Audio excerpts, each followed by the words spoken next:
Hello,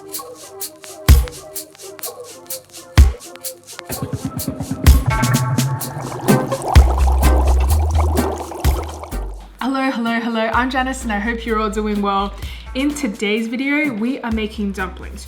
3 different types of dumplings that aren't only delicious, but are extremely versatile. So once you know how to make these 3 dumplings, there are so many other dishes that you would be able to make. See, I'm a massive fan of dumplings, whether it be at yum cha, or dumplings in clear broth, or dumplings with noodles, or pan-fried dumplings. The list really is endless. And my preference is always handmade, homemade dumplings.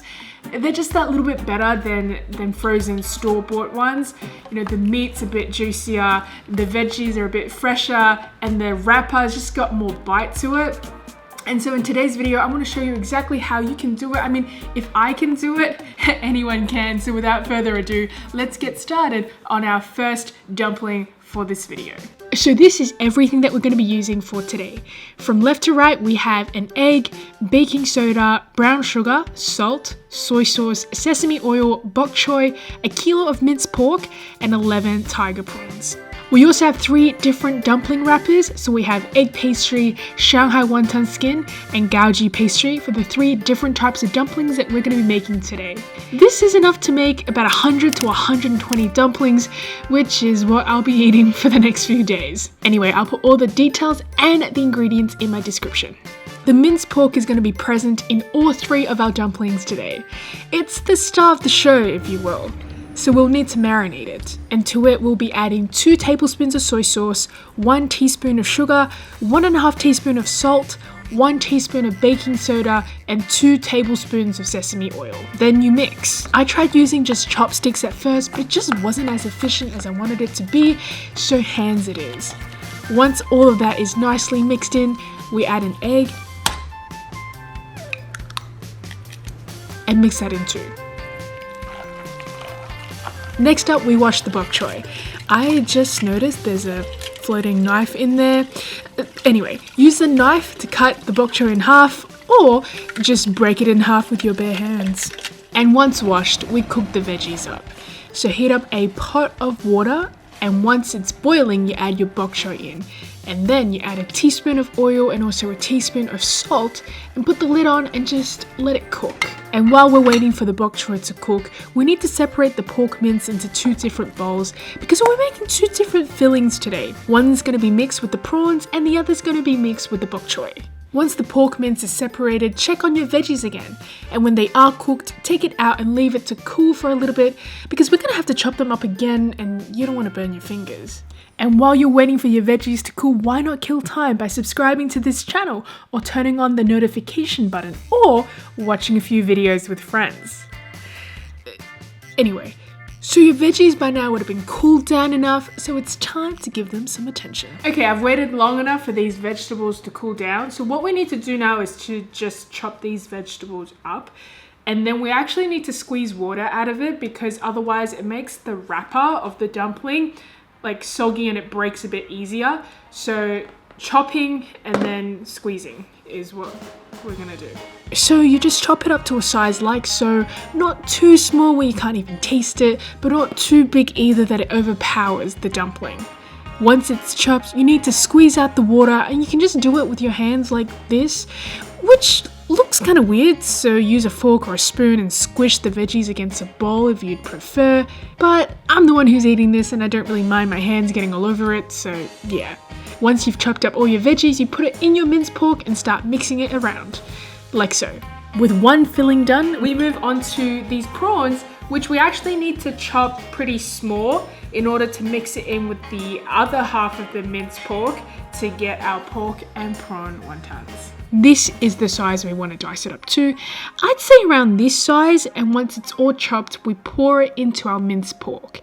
I started with 4 prawns and that didn't seem like it was enough, so I cut up even more prawns and put them in. Give it a good mix, and that's it for our fillings. We have our vegetable and pork, and also our pork and prawn filling. So like I said earlier, we have 3 different types of wrappings. We're going to start with the Shanghai Wonton Wrappers. So to start, grab yourself a piece of wonton skin and place a bit of meat and veg mix in the middle. Not too much because otherwise it rips when it cooks.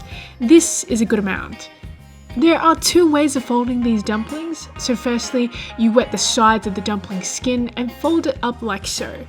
Once you do that, join the bottom edges together and flip the top down like this. Alternatively, you can, well, fold it up in half again. Try and push and pack the filling together, then wet the corners of the dumpling and fold it together like this.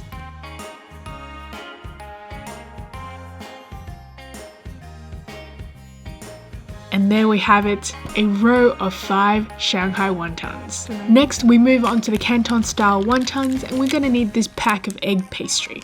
So take out a slice and put some prawn and pork mixture on it, but not too much. And the way we fold this is different to the way we folded the Shanghai wontons. So we wet the corners of the wrappers and then we kind of, for lack of a better word, scrunch it up.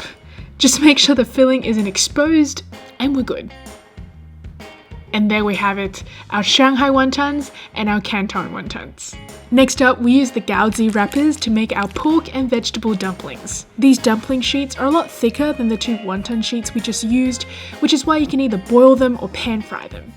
The easiest way to fold them is just to fold them in half, and then try and pack the filling in so that it doesn't break when it's in the water. Try and make sure there are no gaps and just squeeze and push it all out. Alternatively, and by the way, I'm not very good at this, you can make folds in your dumplings kind of like this. I've seen people do it really well. I guess I just need to practice more. And then you kind of puff it up a little, bend it a little, and it stands up, which is perfect for pan frying. Practice makes better, and this second batch of dumplings, they look a bit better, hey? And there we have it, from left to right, our Shanghai wontons, our Canton wontons, and our pork and veg Gow Gee dumpling that we can either boil or pan fry. There are so many different ways to make these dumplings, all of them delicious, but we'll stick to the most simple cooking method for this video. So put some water to boil, and once the water is boiling, put these dumplings in. Just make sure they don't stick to the bottom. I boiled them for about 10 minutes before taking them out of the pot. Okay, all my dumplings are now done. I use dumpling as like a blanket term for, you know, the wontons, the Gow Gee, the everything. So, the one that I'm most excited to try is all of them. And before we start, of course, we do need some sauce. It's a very, very simple concoction of soy sauce, sesame oil, and vinegar. So just pour 1 part soy sauce, 1 part sesame oil, and 1 part vinegar. All right, first up, let's try the vegetable and pork Shanghainese wonton. They actually all held together pretty well. I'm just gonna do a 1-biter because I can't wait. It's so good. It reminds me of all the dumplings that my grandma used to make. And the vinegar just makes everything better. All right, now let's try the pork and prawn. These wontons remind me of Hong Kong because these are the type of wontons that you get in your wonton noodles. All I need is some egg noodles and this would be complete and perfect. And now we have the soy gao. The wrapper is different to the wonton that we had. This one is a bit thicker, which is why you can actually fry this as well. But let's give this a taste. It always tastes good with like vinegar. For some reason, vinegar just is like perfect with dumplings. This dumpling wrapper has more like bite to it. It's a bit chewier, but the meats inside all of them is amazing. It's so juicy and still very tender. And like I said before multiple times, these dumplings just taste so good when you put them with vinegar and soy sauce. Like I said, the dumplings with the thicker wrapper can be pan fried, and this is also very easy. Just heat up a non-stick pan with a little bit of oil, add your dumplings in, and then add water and put the lid back on. Gave it about 8 to 10 minutes, and then we're done. There is a nice crisp on the bottom of the dumpling. Add some vinegar, dip it in, and eat. This was also really delicious. And that is it for this video. All these dumplings tasted really, really good. But here's the thing, boiling these dumplings, boiling these wontons is just one way of eating it. There's so many other ways you can enjoy these dumplings.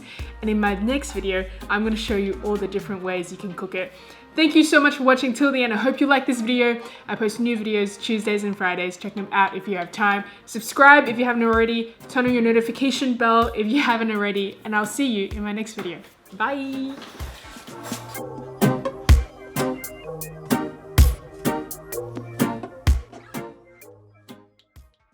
All right, last one. How are they? Obviously they're good. That's why you had so many. It's so yummy.